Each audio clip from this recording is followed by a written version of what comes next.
here we complete the circle.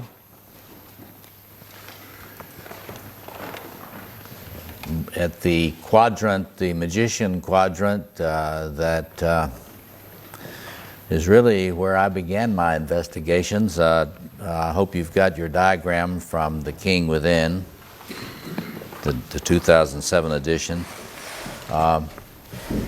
We've been walking our way. I like to say that a mature man is someone who can, like that mythic king, dance the four quarters.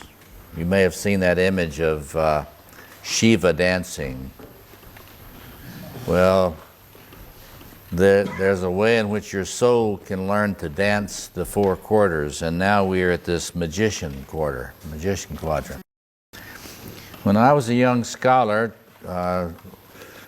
in my humility, wanting to finish Jung's work, I saw myself, I didn't really see myself as working on masculine psychology at all. I set out to complete Jung's investigations into the mysteries of the occult. And so I started doing a lot of field work, as I may have mentioned to you before, going out and observing and being a participant observer in all sorts of ritual processes around the world in different spiritual tribes, different tribes of ritual magic, and looking at all modes of ritual practice. A lot of young people were getting involved in cults in those days, and many people were antagonistic toward them and saw the practices they did as demonic and making people crazy. So I went out and started to try to investigate and learn about these things, and so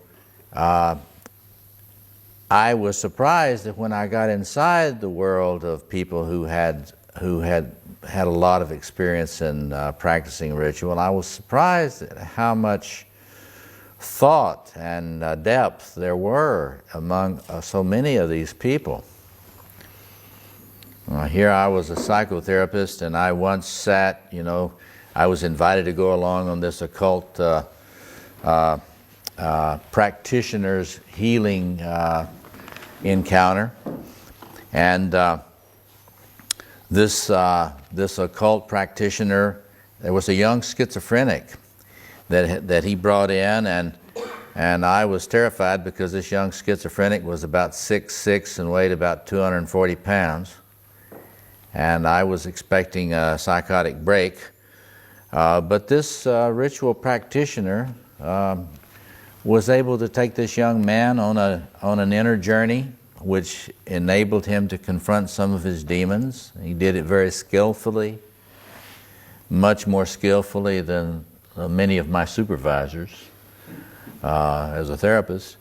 And then he brought him out, and so I was learning some new respect, and so I continued looking at that. After a long time, thousands of hours of this participant observation, it began to be clear to me that in this world of ritual and in this world of esoteric practices, that there was a clear structure, that there were elements that were always present. This was, people had studied all this stuff, but it became quite clear that whenever you're in transformative space, you will have a ritual elder. There will be someone in the role of a ritual elder. And when you're needing a transformative space, you will start to seek out a ritual elder, a Trevorazant. You often do not even know that's what you're seeking, but you will start looking for the vessel, the transformative space.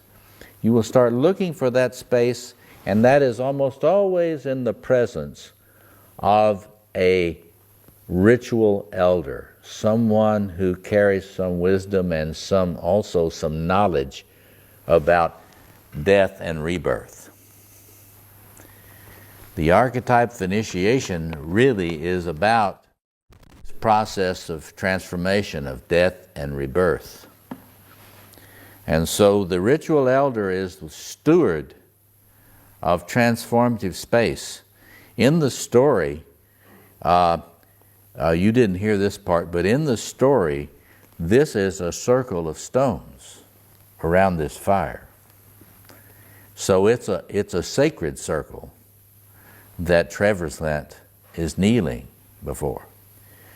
And so if you begin to study, as I did many years ago, comparative traditions with regard to sacred space, you will see that it's a very unique space.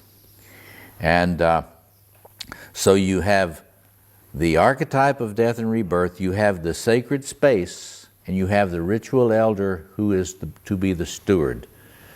A steward who lets you come into that space and will turn up the heat, the alchemical fire, will turn up the heat under your vessel and cook off a lot of the impurities until you are done. That is, done well enough.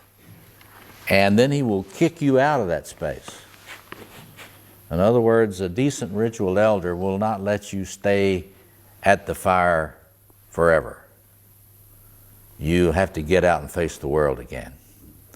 So if you look at this diagram, here again we're going down to the base of that Mayan pyramid that we're looking down on.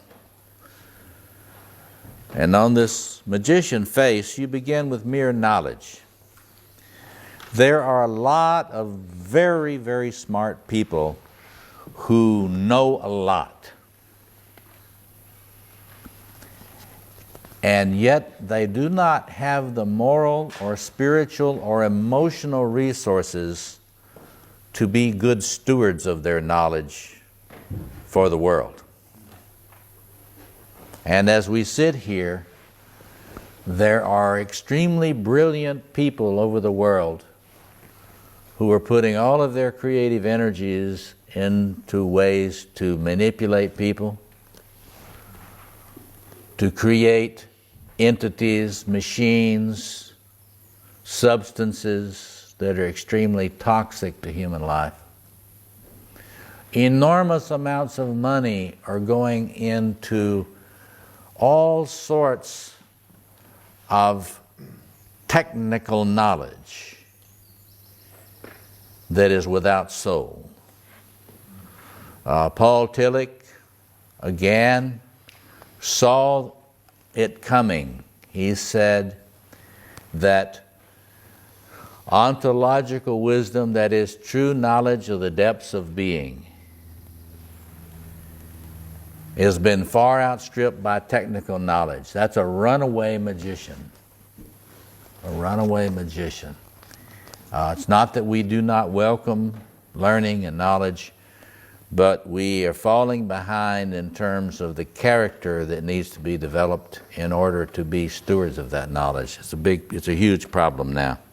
And with the internet, the power of the internet is so much magician power. And the shadow side of the internet, not its positive side, but the shadow side, is the way in which it often can kind of turn a man into an extension of a machine.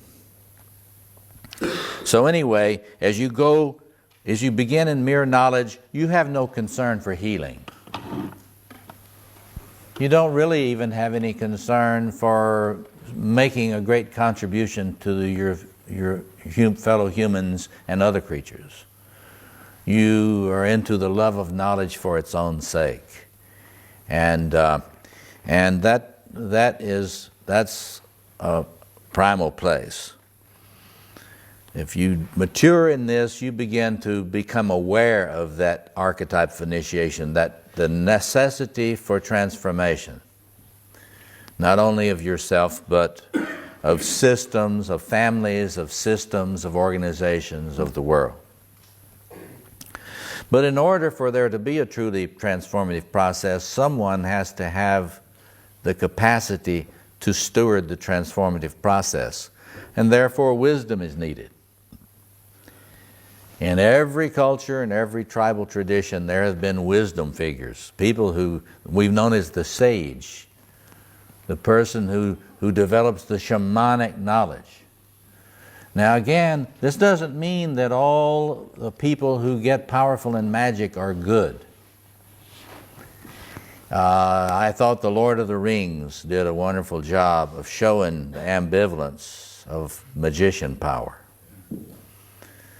Because in that Gandalf is the figure who gradually over the period that we see him matures and matures and matures into a rather luminous manifestation of the mature magician. So you got to develop your wisdom.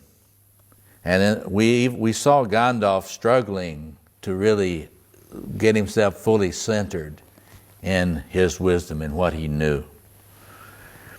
And he had to kind of go through his own death and rebirth in order to get there. But as this potential flowers, when this sector of your psyche flowers, you get this wisdom that's good enough to be offered to help others, and then you can turn to being a healer with it. So the richest, most golden flower of the magician sector and the magician line of development is when you can bring the power of your mind and the power of your understanding, the power of your knowledge as an offering to a suffering world. This is the shamanic realization. You're not a sorcerer who, like so much in contemporary Madison Avenue and other centers of advertising, you know, there are more people that study this kind of material that we're studying. There are more people in the corporate world who are highly trained in this stuff, and they are using this knowledge to learn how to manipulate people by appealing to their archetypal depths. And I submit to you that if you want to see sophisticated, manipulative use of archetypal patterns, you simply watch commercials. Really sophisticated commercials. And it's extremely widespread and growing, and they're getting much more sophisticated, and the power of their capacity to manipulate archetypal energies is huge. And so if the folk that want to really try to counteract that kind of sorcery, you have to know about these things too, just like Gandalf. So the question of right intention is huge. And it is the question of right intention that distinguishes a sorcerer from someone who carries knowledge in a way that is in the mature shamanic kind of capacity for healing. So at the top of this Mayan pyramid, as you approach that temple on top, you see these highest virtues of these lines of development within you. On the one hand, you have a truly chivalrous knight. You have an ecstatic, joyful lover. You have a powerful, compassionate, caring, and blessing king. And you have this fiercely loving, shamanic, healing wisdom figure. Now, what about shadow? What about shadow? I wanted to, in this Facing the Dragon book, I talked about the different forms of hell that Grandiosity forms in each of these different quadrants. And I just wanted to read you a little piece here about the magician hell before we look at I'm about out of time here. No, we started late. Okay. We've got 10-15 minutes. Dragon energy manifested in the magician or Magus archetype causes you to be strangely emotionally detached above it all. You think you have the right, correct, enlightened point of view, theory, ideology, theology, psychology, or spiritual tradition. You have the right one. And that if people would accept your version of truth, that is, doctrine, theory, ideology, or tradition, then everything would be okay. The now integrated spirituality of an enlightened and peaceful world would easily see that evil is no more than an illusion, held by those still unenlightened but marginal people who don't know what you know. Magician grandiosity cloaks a fundamental coldness, a lack of love and joy, and a denial of the horror of radical evil, with the erroneous perception that you are above it with your superior knowledge. You then try to avoid any responsibility for actually confronting it. You keep telling yourself that the horrible things happening in the world are just illusions, or that the world can only be improved by accepting your version of the truth. Only the abstract theoretical correctness of your belief system will suffice. This fantasy allows you to reject any notion of cooperating with others, that is, people who think differently from you, in urgently needed programs of compassion and justice. You see no need for a calm, centered, and blessing presence in the middle of all the chaos in family, community, nation, and planet. You see no need for joyful, embodied celebration of the preciousness of individual people. You see no need for wedding feasts, ecstatic erotic unions, messianic banquets, or sacramental dances of life. For all of those things require repulsive engagement with particular real people. Surely humanity can be redeemed without all that messiness. This is the magician form of dragon hell. That's when you're flooded by it.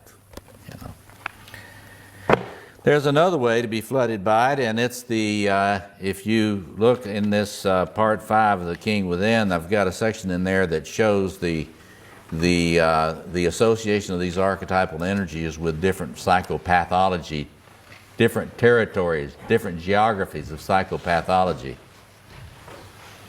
I do a lot of work about helping people understand there's a shape, there's a structure to psychopathology, and it's organized in these archetypal systems. So the kind of pathologies characterized by the magician are thought disorders. They are pathologies of detachment, people trying to back out of life and disappear into the woodwork. Like we've talked about some before. So in other words, if you tend to just stay the hell away from everybody, you got a lot of flooding magician. And all that wonderful magician energy you have is not being stewarded well. There's another thing. This flooding archetype will cause you to be a master of depreciation. You know, I like to say, you know, if it moves, you know, the lover will put his tongue in it. If it moves, of course, the magician is going to interpret it, but it's going to depreciate it.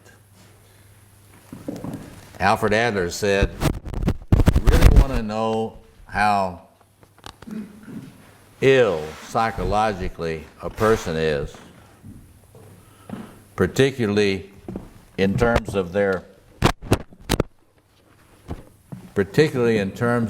how narcissistic they are. You will simply see how much they engage in the depreciation tendency. So when you have somebody that's always finding the fault with persons and things, that's a runaway magician. And often, I like to say that when the magician is on full automatic, it comes off like a buzzsaw. And it's not a surgical scalpel. It cuts away all sorts of good tissue. And so if you hear people speak of your critic, the inner critic, this is coming out of the magician sector. Because this magician part of the psyche is never going to be satisfied with actuality. It's never going to bless when it's flooding and not balanced by those other archetypes. It is never going to look at you in the mirror and say, yes, you're beautiful. Never going to say that. It'll say, oh, you need a little work on your eyes here, a nip and a tuck. So detachment, depreciation, innocence, not knowing. Parsifal, when he starts out, he doesn't know. And he doesn't know his shadow. So the passive shadow of the magician is just not knowing. And you have met guys who wrap themselves in the cloak. Oh, I'm not an intellectual. One guy says to me, I don't read books. Wrapping themselves in not knowingness. Because if they let themselves know, then something might have to be transformed. See? And then we have that sorcerer I was speaking about, the malignant trickster. That's a guy by the name of Shastram once wrote a book about man the manipulator. And it was really about this malignant trickster aspect of the psyche. Now, when that trickster part, you need that trickster part in your personality. In fact, there's a lot of evidence now, scientific evidence, that it developed in order to help you survive an evolutionary process. You might think about it this way. If you don't have enough powerful trickster in your personality, you will not be able to see the grandiosity of others clearly enough, including those that want to manipulate you. So your trickster is the equipment you bring to enable you not to be overly impressed by somebody's power over you. And so the healthy trickster part of yourself will always enable you to be mentally free, even in a situation of oppression and tyranny. You will be able to be mentally free. And there are many trickster figures in world culture that embody that. So if the trickster is working without benefit of balance by these other sectors, then it will undermine everything you try to do. It will criticize every project. If you're one of those guys that has started projects, started businesses, and then it gets upended, and then you start another one, then it gets upended, then you start another one, and it gets upended. This flooding trickster will always destroy your cosmos, your world, before you're able to get all the foundations down securely and build from the base. And so if that's been happening to you, you just got to realize there's a perfectly wonderful archetypal energy in you that needs to be stewarded more consciously to help you resist being dominated by oppressors. But it should not be upending your building project. See, so let's see. I believe that's okay. Can I just ask a question? Are you saying that that's self-sabotage? Yes, self-sabotage is this trickster operating, I like to say, on full automatic. And it's just, it doesn't wait for the royal part of yourself to say, come here, I got something that needs to be confronted. Or confront me, you know, when you're granted, you don't say, you know, if you're having it confront you and you're using your own trickster to see through your own, see through your own grandiosity, it's working right. But if it just starts to work without being invoked, then that is when you sabotage yourself. And you know, we have this personality description. We call it the self-defeating personality disorder.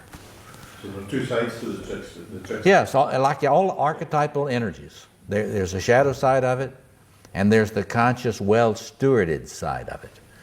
And so. Sorry, what does the trickster think it's achieving by upending those projects? Well, the magician sector in general, it is so critical of anybody's building project. If that architect, you think of Amenhotep in Egypt, who served the Pharaoh, who helped him build a lot of incredible things. You know, when things are operating right, that magician actually helps in the architectural project. It helps understand what could be built. But the magician will always, it'll say, well, Your Majesty, we could build this city. We could build this pyramid. We could build this city. We could build this park. And it will go on and on. Creating what Kierkegaard called the sickness of infinitude. That is, the magician is going to constantly be coming to you with projects. And you say, here, Your Majesty. And then you say, oh, this looks interesting. And then the architect says, yes, but you notice here that this is really not perfect. So let's look at this other one. And so it's extremely, see, the only thing in you that's going to choose is that part of you sitting on that throne. And finally, that part has got to say, we will build this for good or ill. We will build this. And Mr. Magician, I need your help in this building. So, shut up if you're not being helpful. Are you ready to explore the fullness of the magician archetype within you? Try our Magician Within Workbook, a guide through powerful shadow work exercises and self-reflection prompts that reveal hidden aspects of your psyche. This self-help resource includes detailed journaling exercises, self-reflection guides, and instructional videos to help you create an actionable plan for masculine self-improvement. Start your shadow work journey today.